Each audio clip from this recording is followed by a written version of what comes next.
Greetings and welcome to the Department of Tangents podcast, an interview with Lisa Kroger and Melanie R. Anderson, authors of Monster, She Wrote, plus new comedy from Corey Rodriguez. I'm your host, Nick Zano. If you ask a random reader to name foundational women horror writers, you might get 2 or 3 names. Mary Shelley, Shirley Jackson, maybe Daphne du Maurier or Anne Rice. But as Lisa Kroger and Melanie R. Anderson point out in their new book, Monster, She Wrote, The Women Who Pioneered Horror and Speculative Fiction, if that's where our knowledge begins and ends, we're missing out on a lot. Eli Coulter, who wrote, amongst other things, weird westerns, C.L. Moore, who helped introduce swashbuckling rebels into the sci-fi canon, Angela Carter's reimagining of folk tales. There are also works of literary fiction we might not put in the horror genre, like Toni Morrison's Beloved. Kroger and Anderson give readers a primer on women writers whose work you may have missed and puts it in a historical context. You can learn about the origins of the Gothic story, the influence of spiritualism in writing and pop culture, how writers supported their families with their short works, a bit about pulp magazines like Weird Tales, and even how one writer put together a group of mystics, or mystic adjacents, to help guard the coast of England during World War II. But beware, Monster, She Wrote is likely to add considerable height to your reading pile. A note about the sound quality: we tried to do this interview with Skype, but it kept cutting out, so we had to do it the old-fashioned way, the way I started recording interviews in the last century, on speakerphone with a recorder. I've sweetened it up a bit, though you'll notice a switch a few minutes in. Stick around after the conversation for new comedy from Corey Rodriguez off the new Best of Boston stand-up compilation. And now, Lisa Kroger and Melanie R. Anderson of Monster, She Wrote.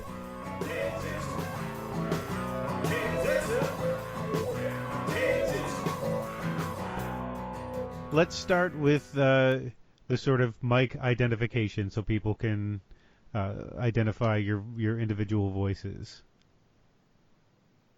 Hi, I'm Lisa Kroger. I'm co-author of Monster, She Wrote. And I'm Melanie Anderson, co-author of Monster, She Wrote. So, I will mention for those listening, this is probably the 4th time I have asked you guys this question, so I apologize. We've had technical difficulties in the past. So,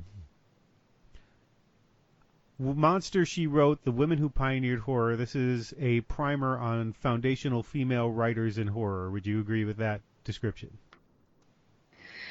Yeah, I think we would agree that it's a primer on women who write horror and dark speculative fiction. I'll just talk a little bit about the organization. What we did was we broke this down parts, and they run relatively chronologically from kind of the beginnings of what we think of as horror and speculative fiction. So we talk a bit about Gothic writers from the 18th century, story writers. We talk about more contemporary kind of new Gothic writers. And then at the end of the book, we have a section where we talk a bit about women who are writing, break that down into different topics, I guess you would say. So we write a little bit about vampire fiction, a little bit about weird fiction, to give just 2 examples. So yeah, we try to take representative women from each time period to show that women were writing in these genres the entire time it was developing. And how did the project begin? So Melanie and I, we at the University of Mississippi, and as graduate students tend to do, we dissertation a lot and procrastinating a lot, and so when doing that, we kind of discovered that we both loved horror, and we loved especially reading stories that had, ghosts and all those kind of things in it. And so our friendship really developed around this mutual love, and it just continued on from there. And as we were both teaching, we realized that when we met students who enjoyed the same things that we did, when they would read horror, they would talk about Stephen King, or they would talk about Edgar Allan Poe or Lovecraft. And those are all great writers. But when we would mention Shirley Jackson, they had no idea who we were talking about. Now, of course, today you can mention The Haunting of Hill House, but most of the students I came in contact with would just say, "Oh, the Netflix show," and have no idea. And that was when we really started putting the idea of, why don't we write a history of horror but only include the women writers? Well, that's where Monster, She Wrote came about. I would think that if you say to people, at least non-horror fans, name pioneering female horror writers, you might get 2 or maybe 3 names. They might say Mary Shelley, they might say Shirley Jackson, they might say Daphne du Maurier. Is that something you experience with fellow readers frequently outside of the classroom, just readers in general? Yeah, I think that's the case. I mean, even people who are really into horror in all of its forms and are reading a whole lot, I think, like Lisa said, Stephen King obviously jumps to a lot of people's minds. I think we do live in a time now with the We Have Always Lived in a Castle movie out, and The Haunting of Hill House out there, and Shirley Jackson's works coming back into print, that there's probably more people outside of academia, outside the classroom, who love horror, who are aware of her. But for the most part, I think people kind of are more aware of, say, more contemporary writers writing in horror, and not so much some of these names from, say, the Gothic time period or even the pulp time period. A lot of women writers during the time of the pulp and these were people who, if during the time they were writing for the pulp magazines, you talked to someone who loved to read horror, who was not in a college classroom, who was just out there somewhere, they would probably reach in their purse or their back pocket and pull out weird tales and talk about how they enjoyed reading, one of the writers in there. Maybe they liked Margaret St. Clair's. And now, because of the loss of some of that material, I think people are kind of hard pressed to remember them as well. I feel like because of the medium, because it didn't last that long, these magazines, we now live in a period where some of those writers have been lost to us and they don't come off the tip of the tongue like they used to. So we'll go back to the last question. How many of these authors did you already know, and how many did you wind up having to research? Between Melanie and my own academic research, we knew, I would say, a good portion of the authors. I have a background in the traditional Gothic novel, so like 18th century British writers, particularly the women who were writing novels at that time. And Melanie was focused more on Toni Morrison and more contemporary American. So by the time we combined our collective knowledge, the book was pretty well covered. I would say that the section we had to do the most research on was the pulp writers, because for reasons Melanie has already listed, it was just more difficult to find them. And we literally were just reading, old copies of Weird Tales and writing down these authors that we would discover. And it was difficult to get biographical information on them, and also difficult because the pulp writers wrote under pseudonyms so much that it posed a problem to figure out who is the real person writing behind a name at times. Eli Holter was like that. So that probably took up the bulk of our time with the research. But I would say a lot of the other sections were women that we were already writing about in our own academic scholarship, or they were women that we were just reading because we enjoyed them. Mm-hmm. I agree. The women that I kind of didn't know anything about and discovered going in were folks like Eli Coulter or Gertrude Barrows Bennett, who were writing in the pulps. And we did have some issue finding some biographical information about some of the ghost story writers, like Alice Askew, who wrote with her husband.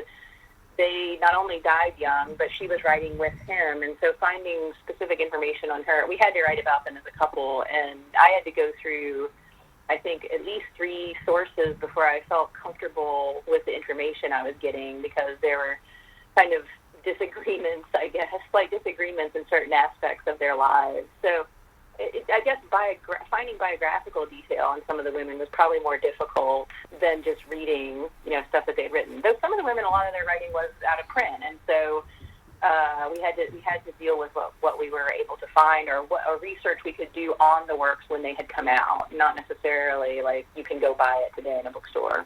Well, it feels like the story begins mainly in the 19th century when more women were publishing under their own names. So it feels like there might have been women writing before that that you never would have known because they would have had to have written under a pen name to get published. Yeah, absolutely.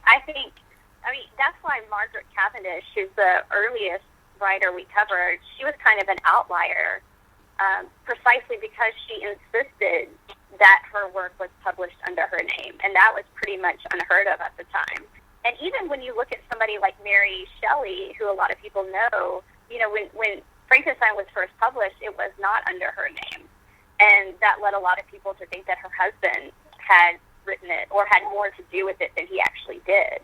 Well, and then of course it was re-released, a different version a few years later. Right. Yeah, that was one of those cases where, it was published, I think in 1819 was the first publication, and then it underwent quite a few revisions and came out again a few years later. Now, does the story also begin in the 19th century? Because that's when horror really begins in earnest anyway?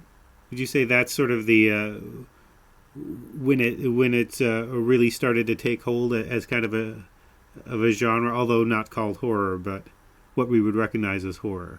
Right. Yeah, people wouldn't have called it horror. I think you can say that horror has been around probably since we first started telling stories. And I don't know that the 19th century boom in ghost story writing could have happened without that earlier Gothic period that Lisa was mentioning. Because, in the 18th century, when Gothicism was coming to the fore with people like Anne Radcliffe and Rocha and other writers, that was when more people were able to purchase books. And so you start, that's your first kind of opportunity to have popular literature. And, you got more people learning how to read and more people being able to purchase books. And that just increases in the 19th century when you have more people having periodicals. So you have all these magazines that have stories and novels in serialized form. So you have even more people reading.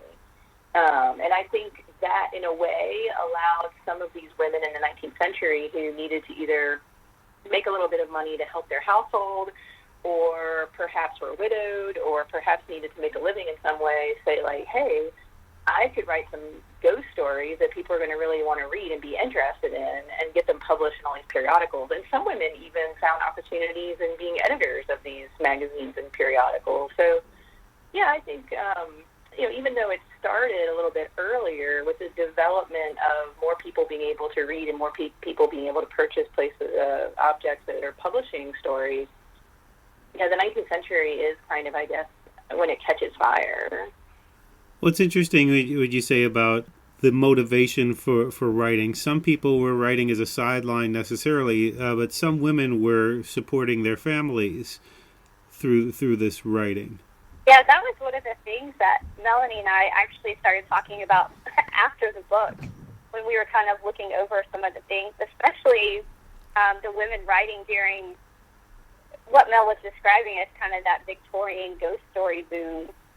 There were so many biographical stories we got of women who took up writing precisely because they were the sole breadwinners of their family. A lot of times, the father had died and the mother was left alone with, too many children, and then maybe the eldest daughter would start writing and publishing and kind of take care of everybody, which is almost funny now looking back, because I can't imagine any writer today who would be like, well, I need to put food on the table. I guess I'll start writing and selling stories, because I don't know. That just has not been my experience. That money just flows that easily. Right. I said there were times when I read that, I was like, oh, that sounds wonderful that they were supporting themselves. Yeah, I guess I better start writing a ghost story. I need money. True, they were living in a Victorian slum, but I don't know, that's a trade-off. To sell more stories. Exactly. Making loads of money. They were surviving, yeah. Right, right. Yeah. But that probably also speaks to the limited jobs that were available to women at the time, too. You know, I guess if you were not going to be a household servant or maybe, you know, a governess teacher type position, writing was probably one of the only avenues available to you and allow you to still, I guess, work from home would be the best way of describing it. But that was certainly a primary reason for a lot of the earliest horror writers, was just to make money. You would hesitate to describe that as a positive thing, that there weren't other jobs available, but it's, I guess, the best possible outcome is that we have these stories because of that. Exactly. Yeah, it certainly, I don't think was a, you're right in saying you can't really describe it as a positive, but it's certainly an interesting fact, and, you know, there's parallels to, you know, kind of to circle back to what we were talking about at the beginning with Poe being such a popular writer.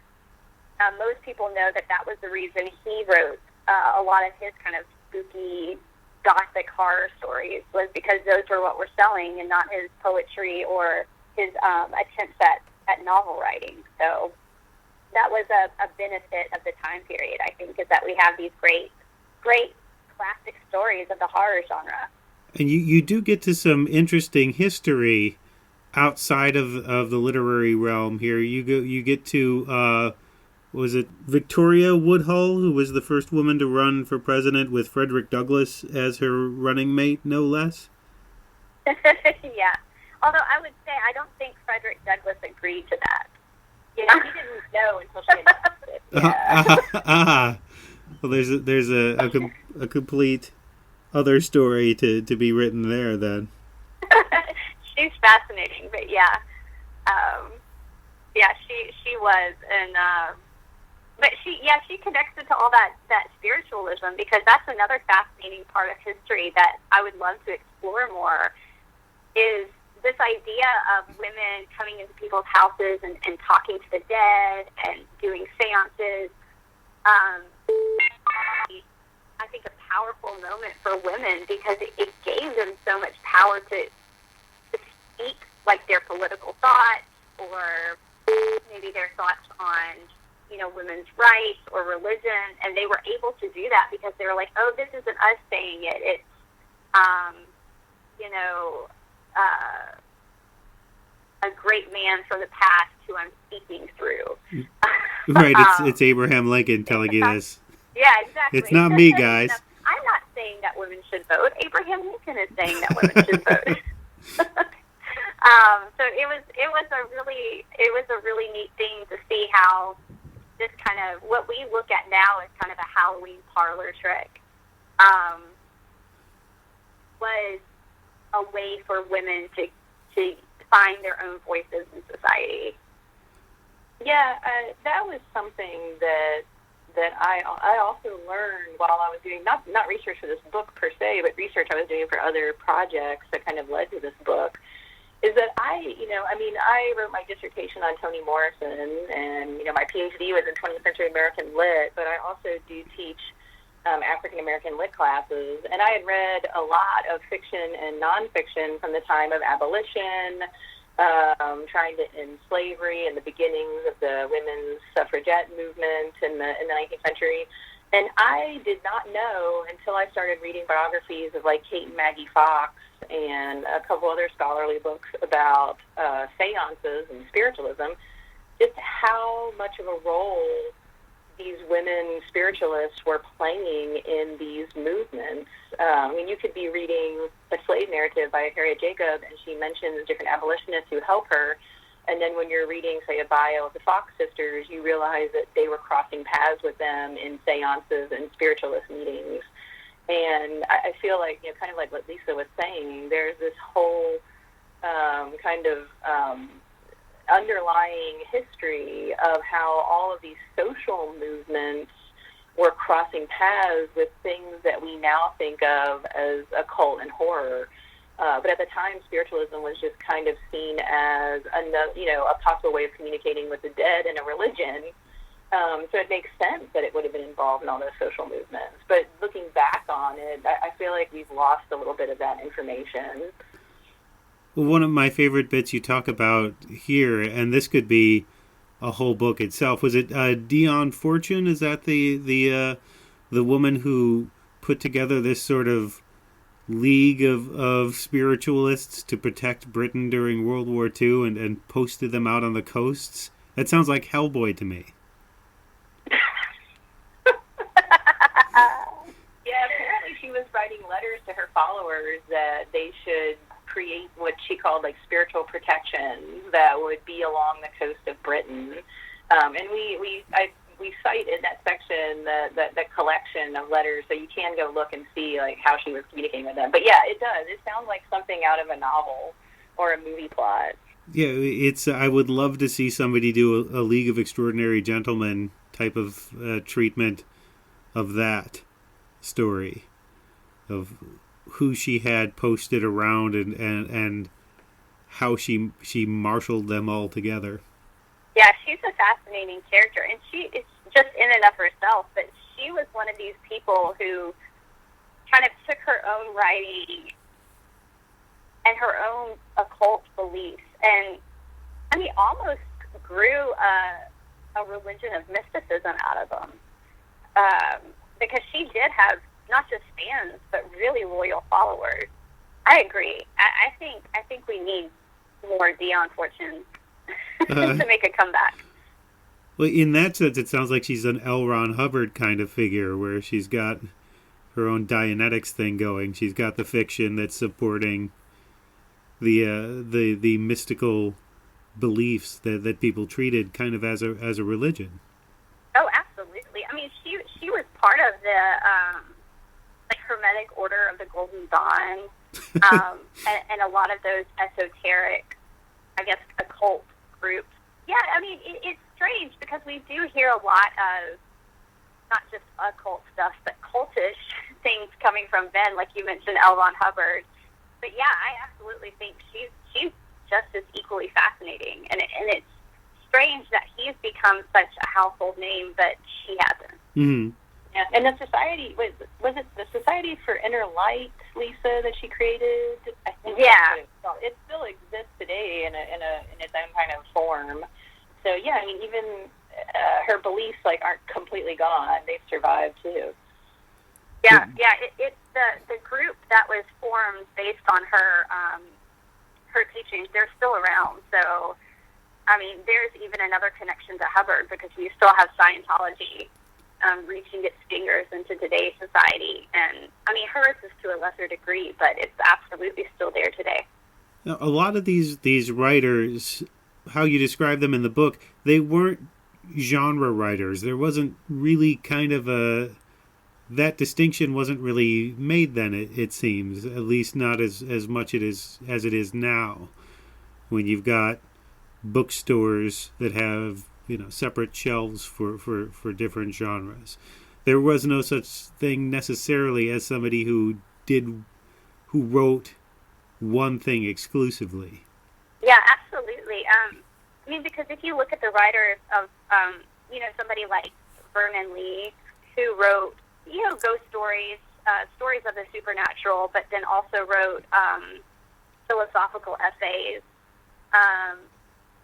Of course, you have people like Edith Wharton, which I think a lot of people are surprised to hear that she did write so many ghost stories, because most of the time, at least in colleges today, we're taught her novels, which are more realist in nature. But that was one of the things that Melanie and I talked about when we were first approaching how this book would be set up, is we wanted to challenge people's idea of genre to begin with, because genre is really only useful, I think, for a bookseller. For somebody who goes in and says, okay, I'm in the mood for a horror story, or I'm in the mood for something that's going to make me laugh, or, I need a self-help book. And they can point them in that direction. But from a writer's standpoint, those genre labels really don't do anybody any favors. And I think Toni Morrison might be a good example of that, because there's a lot of people who say, I don't enjoy horror, or I don't enjoy reading scary stories, but they'll read Toni Morrison and they'll read Beloved, and they'll hold that book up as, oh, this is a great example of, really a really great novel. But to me, it is, and it is. Beloved is absolutely a powerful novel, but it's also a horror novel. It's a haunted house story with a very scary ghost. And so to me, when you start, poking and prodding at genre labels, they don't hold up to much scrutiny when you really get down to it. Yeah, I feel like genre is kind of in a way to, after these things were written, kind of decide what we should be studying or what we should be reading. So at the time when the women were writing, they were writing in all sorts of what we would think of as genres. They're like, oh, I'd like to write a mystery. I'm going to go do that. And they would write mysteries mixed with ghost stories. But I think Edith Wharton, and Toni Morrison are kind of prime examples. You think of Edith Wharton, Edith Wharton scholars or fans of Edith Wharton know that she was writing ghost stories. But for the most part, people who are deciding what we teach say, well, Edith Wharton was known for her realist fiction. That's what she won the Pulitzer for. So we're going to focus on that. And unfortunately, whether you're getting an English degree or not, what's taught in universities often affects what's being sold to people in bookstores, or what we find when we go look for things, or what stays in print. And I feel like there's all sorts of writers, particularly women, who are writing in certain time periods really interesting works that have a lot of fans. And then when we go back and we try to decide what we should keep reading or thinking about from those time periods, the women ghost story writers in the 19th century get cut, or Shirley Jackson gets cut, or, this is not necessarily horror per se, but someone like Grace Metalius gets cut, or even Patricia Highsmith sometimes gets cut. And one of the things that Lisa and I wanted to do was not only show the breadth of horror, how you can like certain types of horror and like horror, you don't have to like all the types of horror, but the other thing was to be like, hey, these women that we read only some of their books now are writing actually way more, and maybe we should look at some of the people who are writing around them, that there's room for us to look at everybody's work and not just kind of pull out, this must be the best of this type because this is what we value now in the 20th century and the 21st century versus what people were reading then. Yeah, and people might dismiss something if you're able to label it as horror, that it's just sort of this trashy pulp sort of thing. There's this something written for mass consumption that isn't terribly serious. Right. They can't have it. There's no way this has a serious message to it. Absolutely. Well, and part of that, I think, is when you talk about horror today, the movies of the 70s and 80s had such an impact on audiences, and then that has led over to readership too, where when you talk horror, people think either Stephen King or they think slasher movies. Right. Like a guy in a mask who's kind of lumbering after half-dressed girls with a knife, held in his hand. And I mean, I love that. I will watch that all day long. But that's a teeny tiny fraction of what horror has to offer. And I liken it to comedy, because I meet people all the time who, when I tell them I read horror or I have a book out on horror, they grimace and they shudder. And they say, oh, I don't like that. But if you press them, they do. And it's kind of like comedy. If you say, I've never met somebody who's like, oh, I don't like comedy. Because I think the general audience out there, the general public, is willing to accept that there's lots of different types of comedy. You can go out and watch a stoner movie that's just playing to laugh, pretty easily. And then there's some that are going to kind of push and prod and poke at those boundaries of society and maybe make you think a little bit more. But horror, in a lot of ways, is the same way. You can watch something just for the glee of, let's see something with a lot of blood, just because it's Halloween season and we want to. But you can also watch something or read something that really pushes you to a place where you're uncomfortable and makes you think a little bit. And that's one of the things I hope that Monster She Wrote does is gets people thinking just differently about how we view the horror genre, for lack of a better word, in general. It wasn't even really called horror until, say, the late 60s or even the 70s, right? That wasn't a word that would have been applied necessarily to, say, Shirley Jackson's fiction at the time she was writing it. Right. That's a really interesting question, and I'm going to have to look into that because I don't know when we really widely started using that word horror. I know Anne Radcliffe talked a little bit about horror and when she defined like horror and terror, but that was more in people's reactions to reading the books, and it wasn't a label that anybody really put on it. But I think you're right. I mean, people would have they considered Shirley Jackson's like The Lottery just a short story. I mean, it appeared in the New Yorker. And I'm not really sure when we started labeling things. It might have been, it might have been about the 70s when we started having, because before that, I guess it was just a weird tale. I don't know, Melanie, do you have any insights on that? No, I'm kind of in the same boat as you. The first thing that popped into my mind was, Anne Radcliffe writing in the 1700s, or the kind of the 18th century turn, about terror and horror. But I think you're right. She was probably more talking about a reaction than she was like a genre, because at that time, like we were talking earlier, they didn't necessarily say like, read this new horror tale, right? Like, right. Even the Gothics weren't called the Gothics until the following century. So, yeah, I feel like you're probably right in that horror as a name was probably more of a genre, like marketing tool that was used in the mid to late 20th century. There were actually, I've read some of the critiques that Shirley Jackson's novels would get, or, in letters and things like that. This is also in Ruth Franklin's biography about Shirley Jackson. And critics and readers who were reading her manuscripts when she was writing them before they were published would be really angry with her for not writing like one type of fiction. They would list off like, well, is this mystery? Is this literary fiction? Is this whatever? But I don't recall ever seeing someone saying, Shirley Jackson's writing horror. Unfortunately, that could also be a taste thing, going back to what I was talking about before, because Shirley Jackson was often seen as a literary fiction writer and not necessarily a popular writer when she was writing.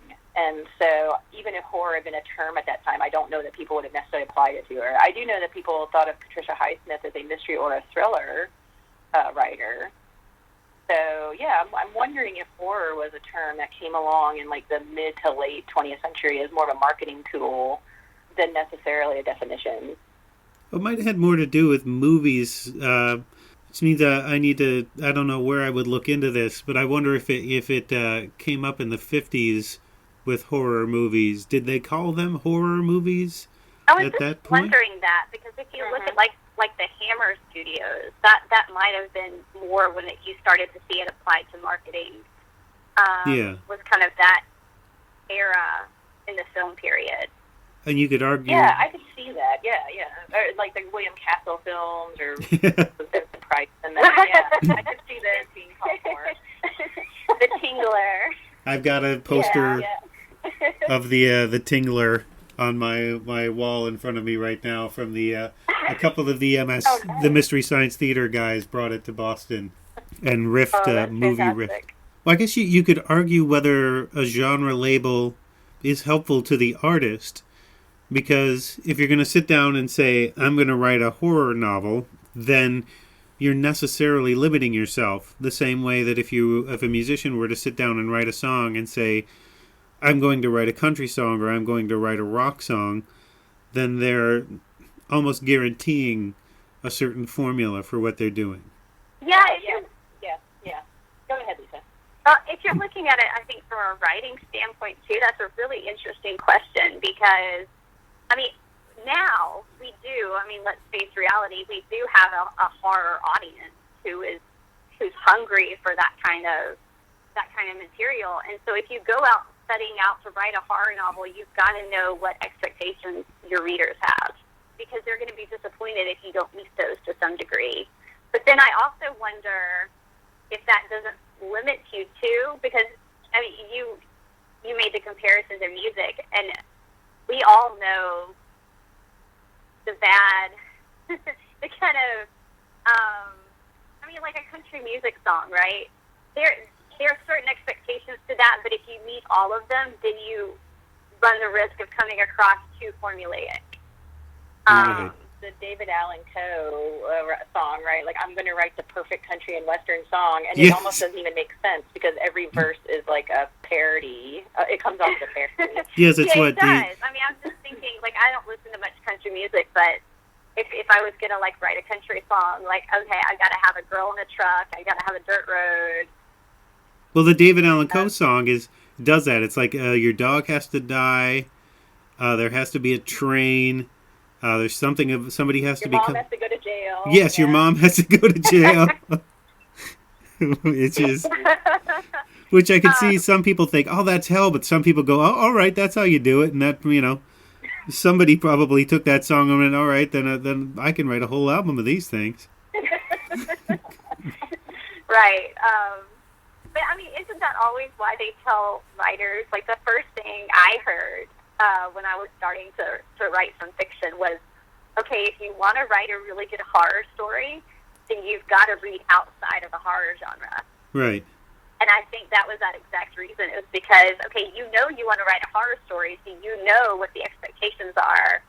Now go read something else so that you can bring something new and fresh to it. And I don't know, I know nothing about music, so I can't comment on if a musician does the same thing. But yeah, that's really interesting. Well, you guys are coming up to Salem to do a panel on this very thing, right? For the Salem Horror Fest in a couple weeks. Right. Yeah, we are with Paul Tremblay, and I forget who else is on that. Thomas, who wrote Hill Creek. And Paul Tremblay is a good example of somebody who reads outside the genre and doesn't look at themselves as well. I'm hoping to talk to him soon so I could ask him this directly. But he's more of a literary fiction author with a horror bent, I guess you would say. Right. And one of the when I was talking about reading outside of your genre, he was exactly who I was thinking of, because all of his stuff is surprising when I read it.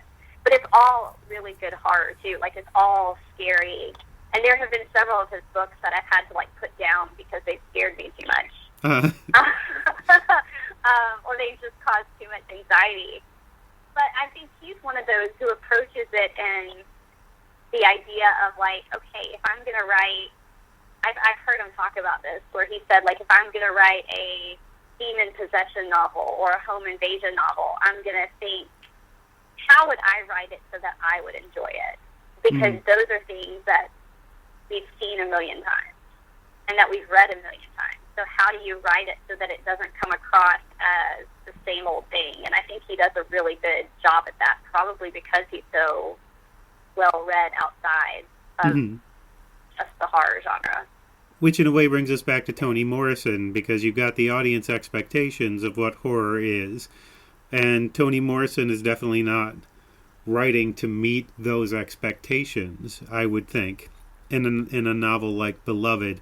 And the fans aren't expecting that they're reading horror, but they are reading something that fits in that genre. Yeah, they are, and I think that that does a couple of different things. I mean, Toni Morrison, of course, was writing for Toni Morrison's audience. Like, she was not necessarily writing for the audience that her publisher wanted her to write about or write to. She had her own purposes and her own mission in her work. But I think it also speaks to something in our idea of horror, too. If we limit horror to a certain thing, like, you know, just like we were talking about earlier, like, oh, I'm going to stereotype horror as the paperbacks at the local drugstore or Walmart or wherever people go now and get some paperbacks to read, and that's all it is, or that's all even those books are.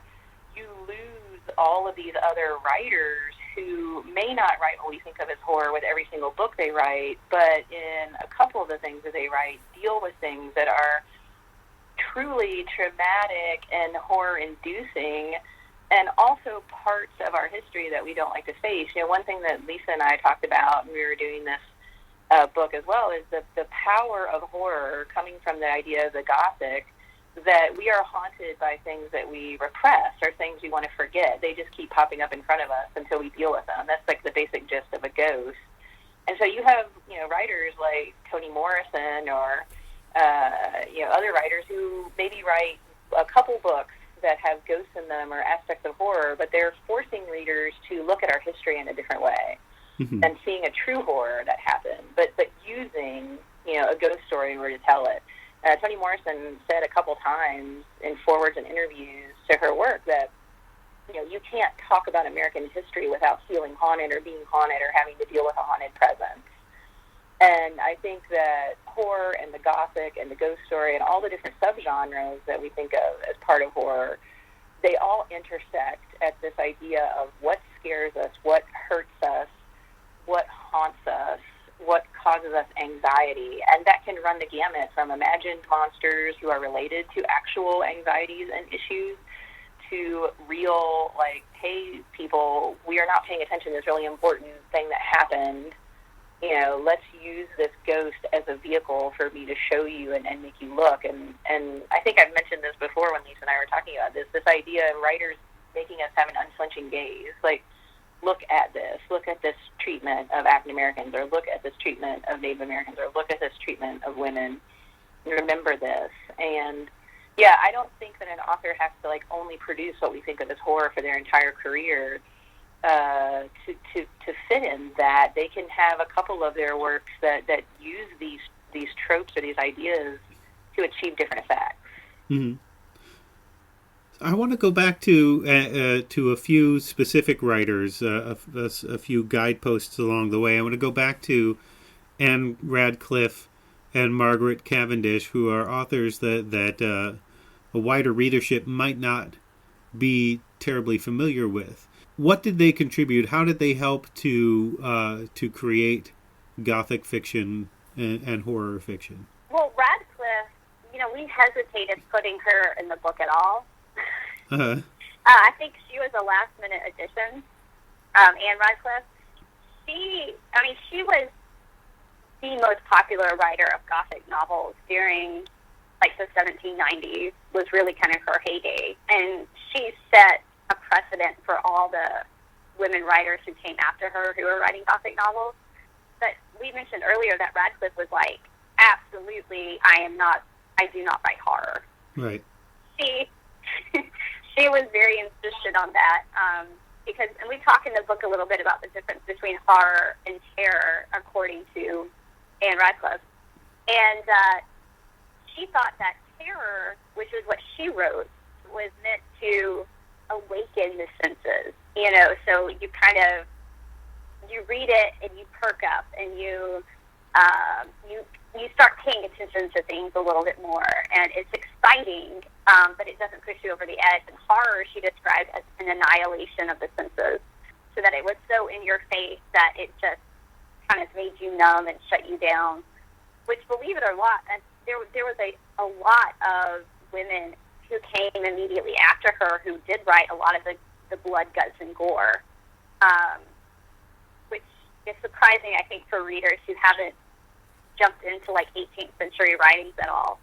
But they absolutely wrote some really just gross, gory stuff sometimes. But she did not think of herself as that kind of writer. But what she did do, anytime you see a story that's labeled Gothic, it probably comes from something that Anne Radcliffe was writing in. And she wasn't the first, but she popularized it. So Gothic means, these big crumbling castles or, kind of the spooky, decrepit old manor house that's probably haunted. But there's also the idea of a woman who is being terrorized by a male figure. And so, when I read somebody like Anne Radcliffe, I see direct parallels to, a movie that I love out of the 70s is Black Christmas. And to me, that is a Gothic novel, made for the 70s, and I love it because, what is that other than you've got to kind of shut down sorority house, so you've got the Gothic overhanging there, but then you've also literally got young women who are being held captive and terrorized by a man. Mm-hmm. And she has reasons for it. That's one of the things I love about Black Christmas, is that there are no reasons for it. Right. It's just something that's happening. Usually in a Gothic novel, it was about inheritance or money. But I see direct parallels between those, and that's why I think somebody like Anne Radcliffe, and it was in the end important that we included her, even though I don't think she would like us including her in a book like this. Because she created a mood more than anything else. Yeah. So much of what she was doing, we're still playing with those tropes today. Yeah, well, we also still play with the supernatural in ways that she did as well, because I don't know if she was the first to do this. You might know better than me, Lisa, but she also had the idea of the supernatural explained. Like, anytime you have a ghost in a story, you have to decide if it's real or not, or how you're going to explain it. And she often had ghosts that were terrorizing people, but in the end, it turned out it was kind of like Scooby-Doo. It was somebody else the whole time. And we still, when people are writing ghost stories, they have to decide what they're going to do with the ghost. And so I think she was influential in that as well. Oh, speaking of Scooby-Doo, I mean, she may have had a book or two where, like, at the end, it was a literal unmasking of, let's see what this really was. At the fun park. I would have gotten away with it, too, if it weren't for you.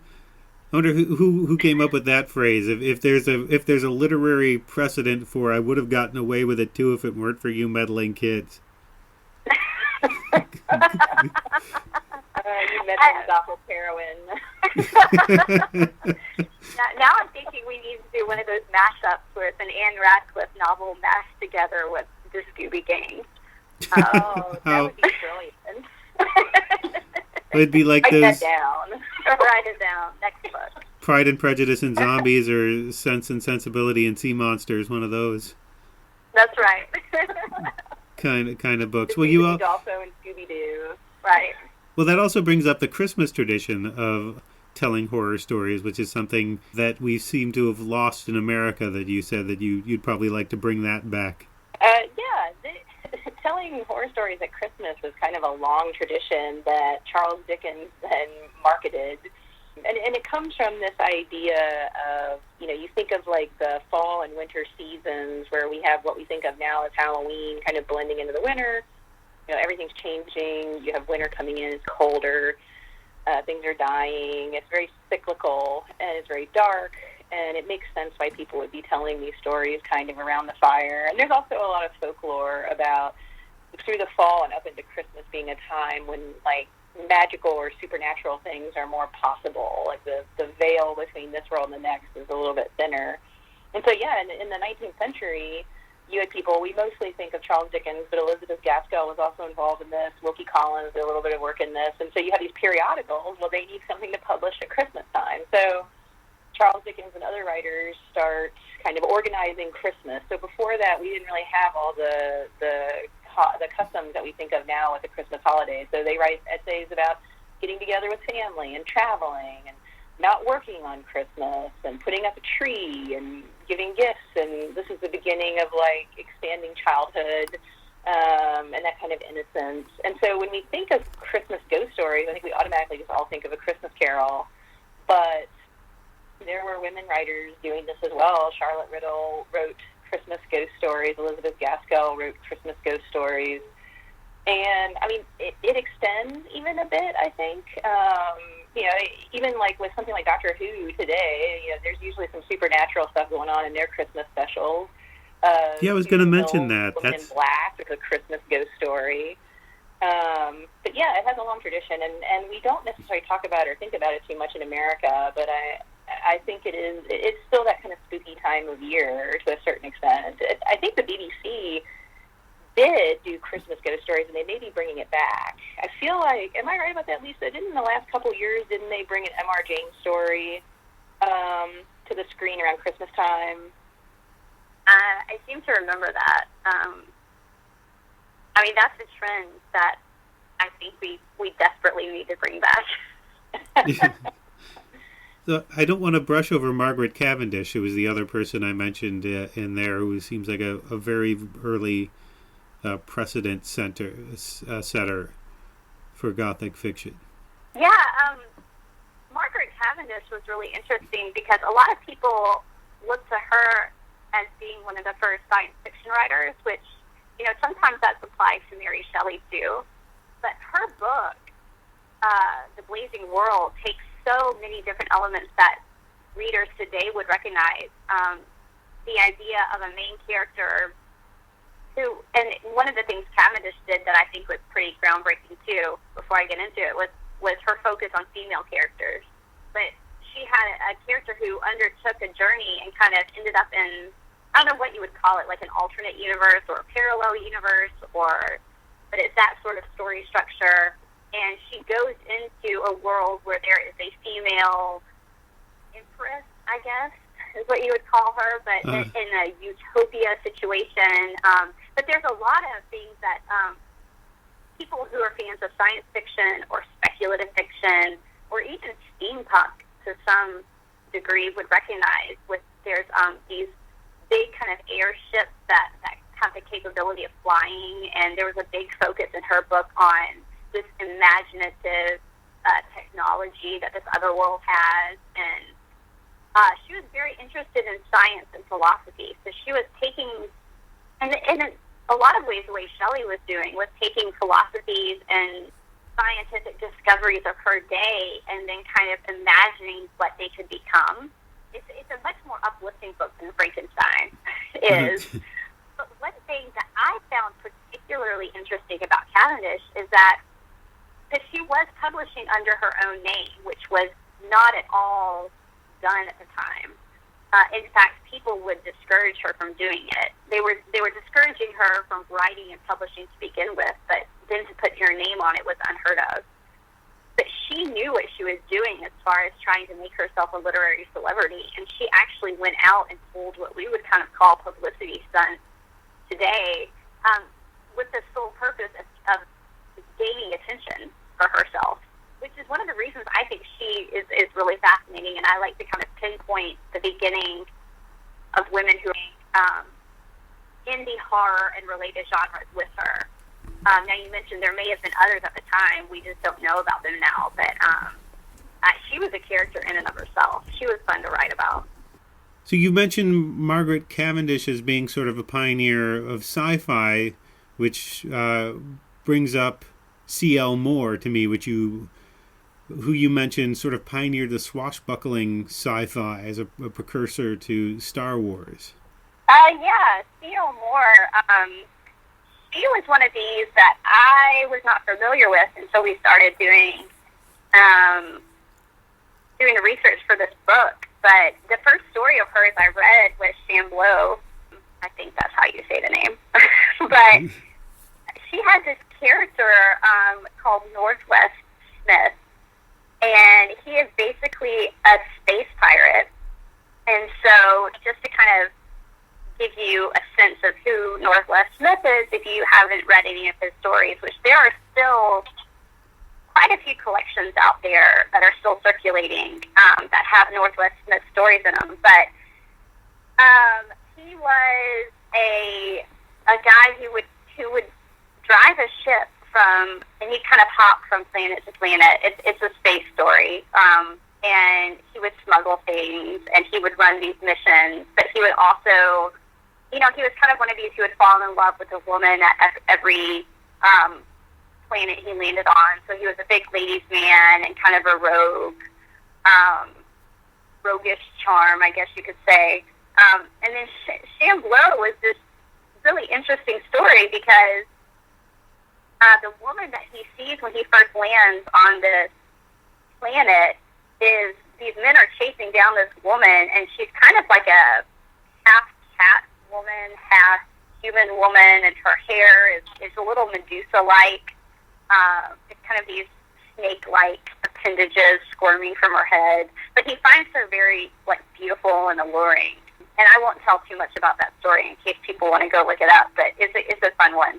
But when I was reading about Northwest Smith, and I'll just admit I'm a huge Firefly fan, that when I was reading Northwest Smith, I was like, well, this is basically just a Joss Whedon character, And of course, when I started doing more reading, I think I read somewhere that Han Solo from Star Wars was actually in part based on Northwest Smith. And so they're all basically the same archetype of a rebel going through space, charming women, smuggling things, doing illegal activity, but everybody loves them anyway. And here we found Northwest Smith, who was written by C.L. Moore, or Catherine Moore. But the story I loved about her was that she was actually working as a secretary during the day. And so this was right around, I guess, the 30s and 40s. She was working as a secretary and writing, but this was a time where she had to hide the fact that she was writing and publishing because she was afraid of losing her day job if they found out what she was doing in her spare time. Which was a concern for a lot of writers then. Yeah. So it kind of shifted from, just maybe 50 years before where people were writing to put food on the table, and then suddenly people were like, well, I better not let too many people know what I'm doing. And so, yeah, I love that. And I would love for more people to kind of rediscover her work because there's a lot of really good kind of science fiction, light horror stuff going on in her stories. Mm-hmm. There's a lot of precedent in these early stories. It's amazing that things we think of are more modern, from the blood and guts to the science fiction ideas that you can stretch back to these stories that you've written about. Yeah, I mean, that was fun. And C.L. Moore is that perfect example, like you said, of kind of seeing that a beloved character like Captain Malcolm Reynolds or Han Solo, has precedence before that modern audiences may connect to. And that was fun, seeing how far back it really does stretch. And I think, too, it speaks to a certain extent, too, if you're talking about women writing around the time of C.L. Moore and for some of the pulp magazines of the time, they didn't have any qualms about mixing science fiction with darker elements or even horror elements. So, somebody like Margaret St. Clair could write a story called Horror House, which is basically kind of like a haunted house or a bad place trope, but there are aliens thrown into it. So I think that, the idea of darker fiction now and that different genres can be mixed together also comes from some of these women writing in these earlier time periods as well. Well, like Eli Coulter is an example of that, writing sort of Western horror in a way, like in the last horror. There's some stuff that you could say, you could draw a line from that to Joe R. Lansdale, some of his stuff. Oh, absolutely. Yeah, she was writing weird Westerns, which is essentially just what it sounds like, Westerns that have supernatural aspects or elements kind of thrown in and mixed in. And Eli Coulter was writing a lot of those. She switched kind of later in her career to just writing pretty much straightforward Westerns. But early on, you can find a lot of her stories that fit, where they're kind of straddling the line between a Western and a horror story. And a lot of people might point to, when you talk about that, Lansdale is a good example, but even earlier was like graphic comics like Jonah Hex, coming from the 70s, when that was really becoming popular. And then there's somebody like Eli Coulter who was writing this in the late 30s. And so I think she was really on the forefront of a trend that really didn't pick up steam until decades later. And she was one of those that I think has really fallen out of favor, in that it was really hard to get a hold of some of these stories. We read a lot of titles that she had written that we couldn't even find. But The Last Horror, that is a great short story, and it's still circulating around on the internet. I highly recommend people go and find that one, because it's one of my favorites. I did find that in a Weird Tales archive. It's a 1927 issue, I think. So I was able to read that last night. It's extraordinary language, and you've included that in the book. You include quotes from a lot of stories, but you quoted The Last Horror somewhat more extensively than some other stories. Yeah, I mean, that was probably just my own bias showing through, because I love the story so much. Yeah, I think you were the one that pulled that quote, Lisa. You like that extensive description. I have a hard time reining back my excitement for some of these, and I think it showed through in the writing of some of the entries. I think you could tell which ones were probably my favorites when I was writing them because I quoted a lot. Well, that's an interesting one because it brings up questions of race as well in a strange, in a weird tale.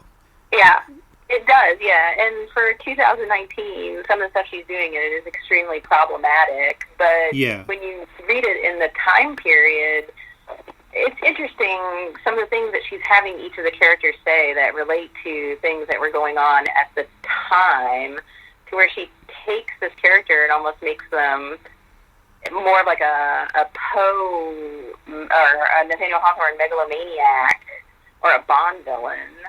And then has the one character, Remington, kind of bring them down in the end. It's an interesting story for 1927.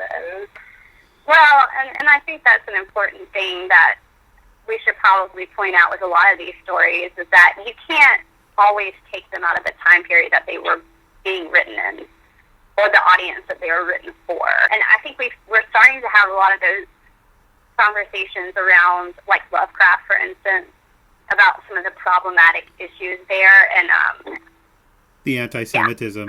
Specifically with him. Yeah, and, I was just going to agree with Lisa that, we are having these conversations about Lovecraft's work now, and some of these women, particularly ones who are, writing for pulp magazines, are writing at the same time as him. Last Horror was published in the same issue as The Horror at Red Hook, I think, by Lovecraft.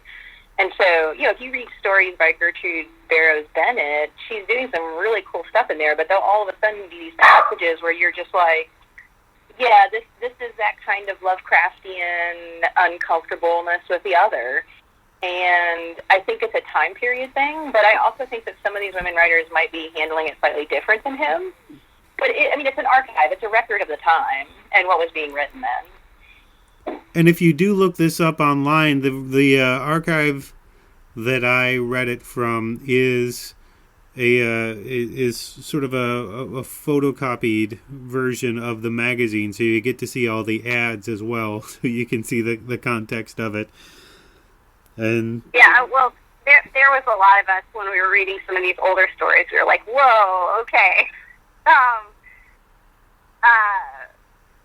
But I do think that those are important conversations to have too, because a lot of times, and this is where, if you want to, and we haven't really talked about it, but we talked around it a little bit, but the idea of like literary versus genre fiction, that genre fiction is one of those things where you can really see some of the problematic ideas of the time period coming out in genre, and particularly in horror. Mel put it very nicely when she said the kind of uncomfortableness with the other, which I think is a very, I don't know, that might be a polite way of describing racism. What was happening. Basically, describing racism, basically. In the Gothic, you said it was all Italians or Spanish people, and in the last. But I think, and this is what really excites me about reading these stories now, is you can look at that and you can see what is really interesting with what they're doing. But then I can see writers today who are kind of taking up the same threads that those writers were writing in and fixing those problems, or at least joining the conversation in a better way, I will say. Well, you write about exciting for me. About Jewel Gomez, who writes about Afrofuturism and vampires, and the author of Bones and Ash. Exactly. She's a great example. Jewel Gomez, Angela Carter. Yeah. Or the Jane Questions Velvet Bow, which is a literal rewriting of Lovecraft with a female heroine, Keys Johnson's book, which I think we talked about toward the end of the book, toward the end of Monster, She Wrote. I think you had to, and this is one of the things we liked about kind of planning out this book, is you have to look back at the past to kind of see what some of the contemporary writers are doing today, and what they are working with, because it's all one big, long conversation. Before we get into, I want to get into the present sort of boom in writers here, but I don't want to skip over Daphne du Maurier. She seems to be someone who's just below the surface in sort of public consciousness. Like you know Rebecca, you know some of the stories. Maybe you know that she wrote the short story for the birds, and maybe you don't. But she hasn't. I feel like, maybe I'm wrong, I feel like she hasn't had a big sort of moment of recognition as a pioneer in modern in a modern context. No, I don't. I think you're right. You know, we mentioned Shirley Jackson because she's, as you said, one of the people that a lot of readers know about. And a lot of us know Daphne du Maurier. We know her work. We just don't always know it's her, like you said. And she worked with Hitchcock several times, or at least he adapted her work several times for the screen. And unfortunately, you know, kind of as with the birds, you know, most people associate that with him solely, and she kind of gets written out of the narrative when people discuss it. There was another great adaptation of one of her works, Don't Look Now, which came out. The adaptation of it came out in the 70s, and it's looked at, I think, as a classic in that kind of horror movie time period. And again, a lot of people, I don't think, realized it was based on a Daphne du Maurier text. I am ready for more people to read her stuff, because especially her short stories. I think she had some really interesting short stories out there. There was one that was called The Doll. Mm-hmm. Am I getting that right, The Doll? I'm pretty sure it's called The Doll. Yeah. There was one that was found later in her papers. It had been rejected by a publisher. Right. No surprise it got rejected. It's been published since then, pretty recently. But it's essentially about a woman who turns down a suitor and basically drives him mad because he can't have her. She's this object of desire that he can't have. And he discovers that it's because she basically has a life-size doll, which, I mean, we would basically describe as a sex doll today, a robotic, like, sex doll.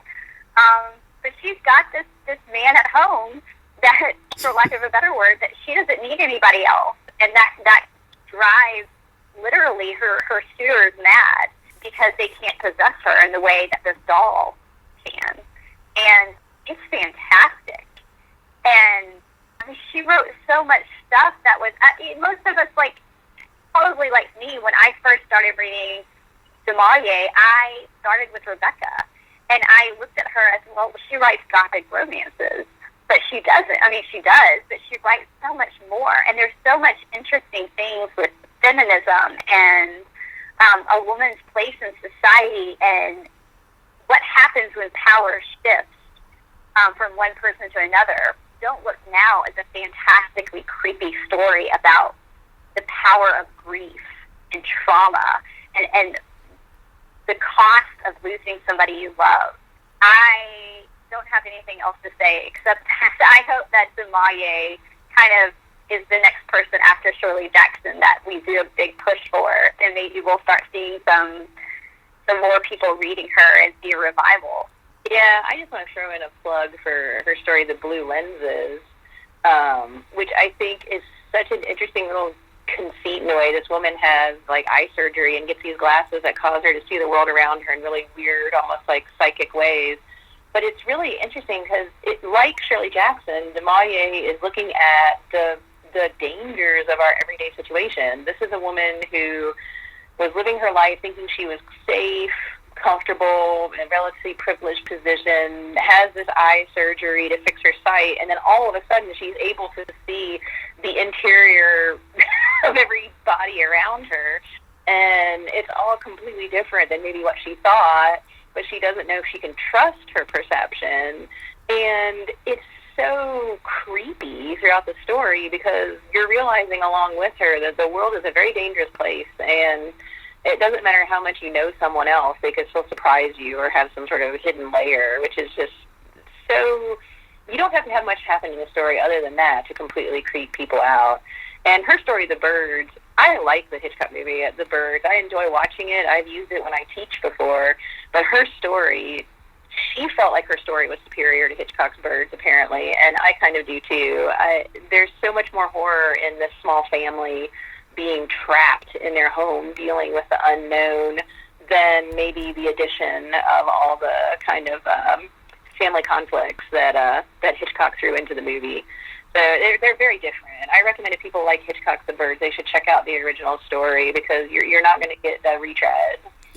It's amazing the breadth of du Maurier's stories as well. I read The Escort this week, which is this seafaring thing. You know, it's a World War II story with a kind of, how do I say this without ruining it?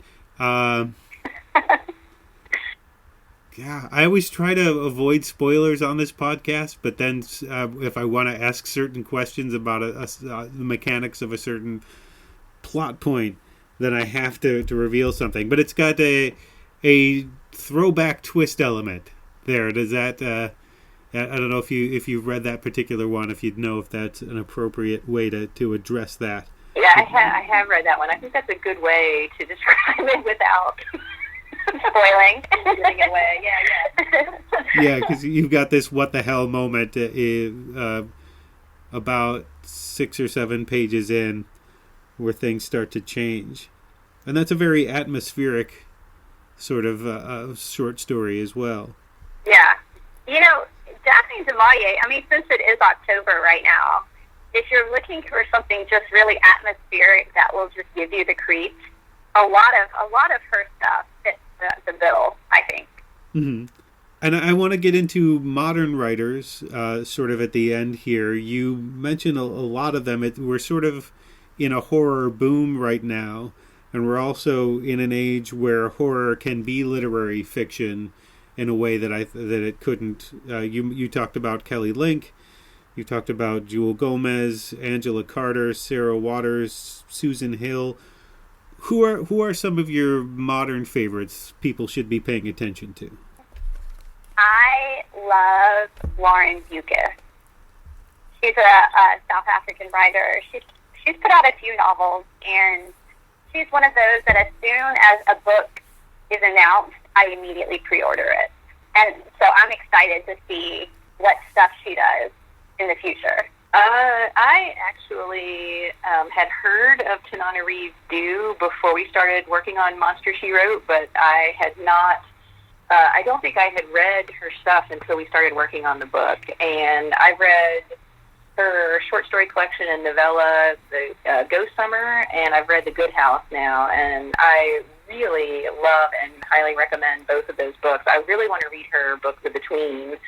I think she's doing some really cool stuff right now, especially if readers, enjoyed, say, Jewel Gomez, as you were mentioning, or Toni Morrison, or some of the other, Nalo Hopkinson, Nisi Shaw, some of the other African-American women horror writers in the book. Tananarive Due is a good direction to go in. I also, for Monster, She Wrote, I read Sherry Priest's Family Plot. I like haunted house fiction, so I read that, and I loved it. It was totally creeped out, and I just picked up her copy, her new book, The Toll, which I have not had time to read yet, but I'm excited to see what she's doing there, because she was someone who was not really on my radar other than the name until we started working on the book. One of the cool things about Monster, She Wrote is it forced me to start reading some of these people that were in my to-be-read pile, but I hadn't gotten to yet. And it made the pile higher. Yeah. I've bought a few books just this week to try to catch up on some of the short stories and the books in Monster, She Wrote. There's some stuff happening in YA that's very good as well on my to-read pile. Hopefully I can get to it in the next week or so, is Justina Ireland's Dread Nation, which is... I bought that like a few weeks ago, but I have not gotten to it yet. I've heard great things. Yes, it was recommended to me about a year ago, and I finally bought it about 3 weeks ago. But my stack is so high, but it's in the next bunch. A lot of the stories that you wrote about in this have been anthologized, but a fair amount seem to be out of circulation. Have you considered doing your own anthology with some of the authors that you mentioned? We have not considered an anthology, but we're hoping that there will be some reprints of some of the books, especially that have kind of fallen out of print, that will be reissued because of Monster, She Wrote. But I don't know. We'll have to wait and see what comes out of that. And the other issue is, too, like, while some things that are out of print are in public domain, which would make, because we talked about this sort of thing while we were writing the book, like, how could we get some of this stuff back in print? There's also the issue that obviously, if a family estate or something to that effect, like, owns the rights to something, you need to talk to them, too. So there's all sorts of processes that we would have to talk about before we could do something like that. But I think, Lisa and I both are interested in, hopefully, folks will become interested in some of the stuff that you can't find, and it will come back into print. And if people want to dive into some of the lesser-known authors you talk about, where should they start? What are the first few things on your individual lists? That's a good question. Because there's so much in this book. You could probably take a year off from the rest of your reading and just concentrate on the bibliography of this book. You really could. I don't know. I feel, I think if you're thinking about the earlier women that maybe people aren't that familiar with, some of the ghost story writing women whose stuff is on, online in the public domain, Vernon Lee, I think we had mentioned earlier, Charlotte Riddle, Elizabeth Gaskell, Pauline Hopkins's book Of One Blood is back in print now. It came back out a year or two ago. It's got a great foreword. That's something that would be relatively easy for people to find. Did you say Hopkins or Hawkins? Because I think that... Right. Hopkins. Okay. Yeah, Pauline Hopkins was writing in the early 1900s. So yeah, those would be some of the... So if somebody was going to dip a toe and be like, I'm going to read some stuff that I maybe didn't know about, and early stuff, I would say some of those writers. Because you can find their stories online. I would probably say maybe start with Shirley Jackson and Daphne du Maurier. And if you've read their most popular texts, like if you've read The Haunting of Hill House, seek out some of Jackson's either short story collections or other novels. Like, I love The Sundial. And that's not one that's talked about a whole lot today. So maybe start with those authors and maybe some of their lesser-known things. Like, Daphne du Maurier, you might not want to start with Rebecca, but maybe pick up The Birds or Don't Look Now or, some of her story collections that are out now. Those are good places to kind of an entryway into some classic women's horror. Yeah, I picked up the Birds and Other Stories, and The Birds anchors one, The Doll anchors another, Don't Look Now anchors another, that 5 or 6 story collections that you can pick up now. Yeah, there are a few out there to choose from.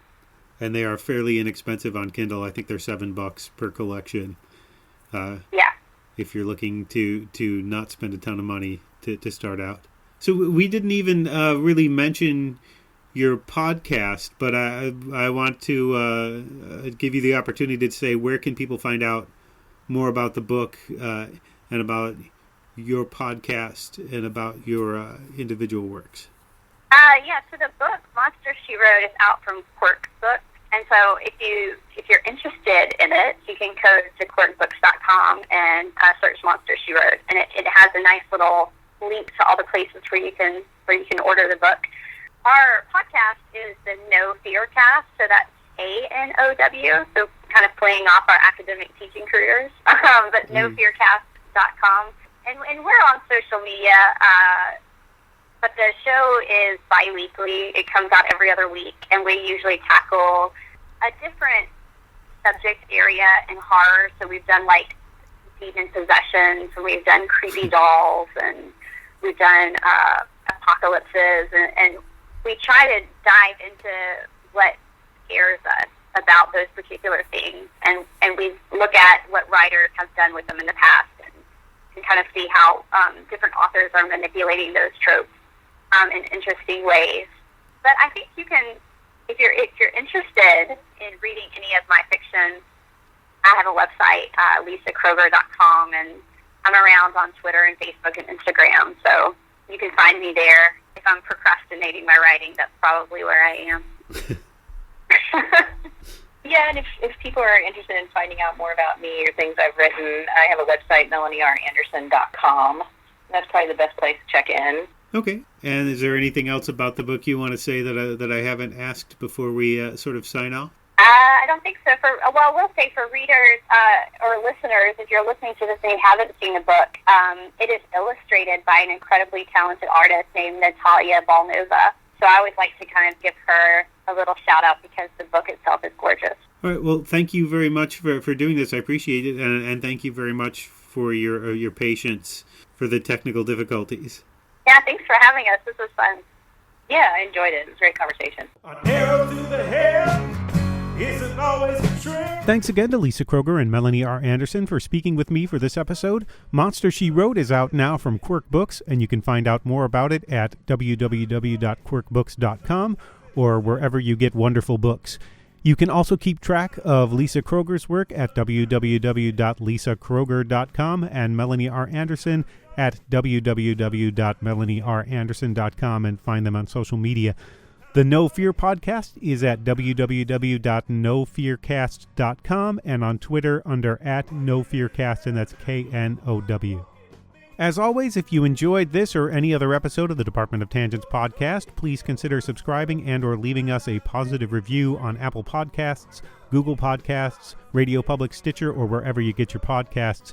We're also on YouTube and Spotify, and you can find videos, essays, and more on the blog at www.departmentoftangents.com. This month, you can get your daily fix of short horror with the Daily Horror Film Fest, a new short horror film every day through October. This week's featured track is from the new Best of Boston Stand-Up Volume 1 compilation.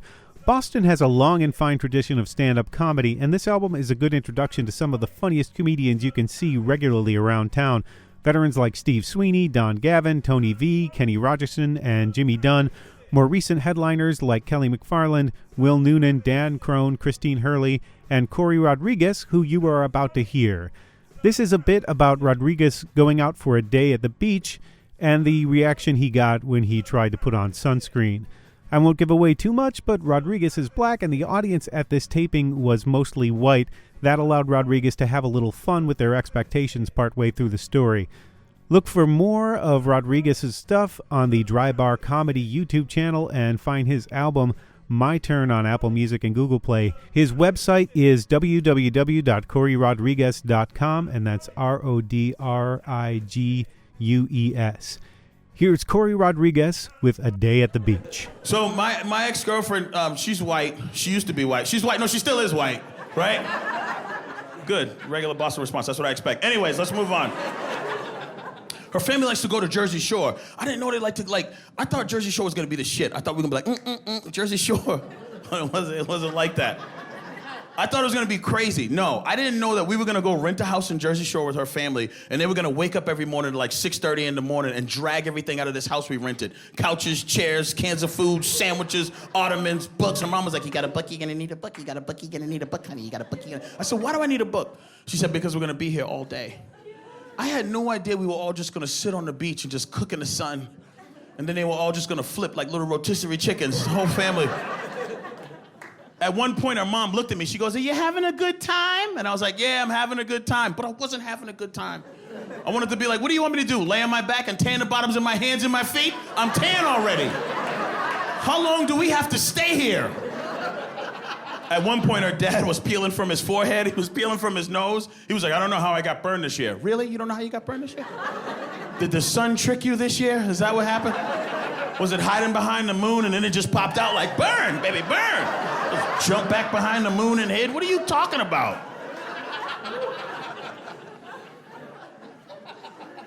I told my girl at the time, I said, give me the 50. I started putting on sunscreen. I'm putting on the 50. And the brother starts laughing. He goes, why are you putting that on? I said, why are you laughing? He goes, because you don't need it. I said, yes, I do need it. He goes, I learned you didn't need it. I said, you learned I didn't need it? He goes, yeah. He goes, I'm not trying to be racist. I just know black people don't need sunscreen. I said, yes, we do. He was like, why? I said, because I'm made out of meat. That's why. What do you mean, why? He's like, I thought you guys could just take it. Really, we can take it. What the fuck? Take the sun? What are you talking about? He's like, I'm not trying to be racist. I just thought black people could take sunscreen. I didn't need sunscreen. I'm sorry. I don't want to be racist. You know what's messed up as I look at your faces? I feel like you're looking at me like, I didn't think you needed it either.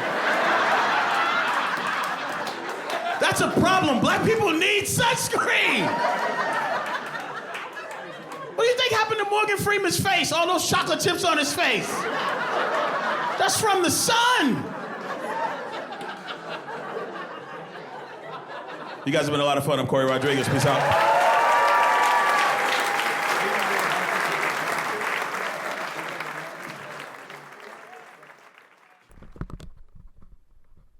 Neil Young.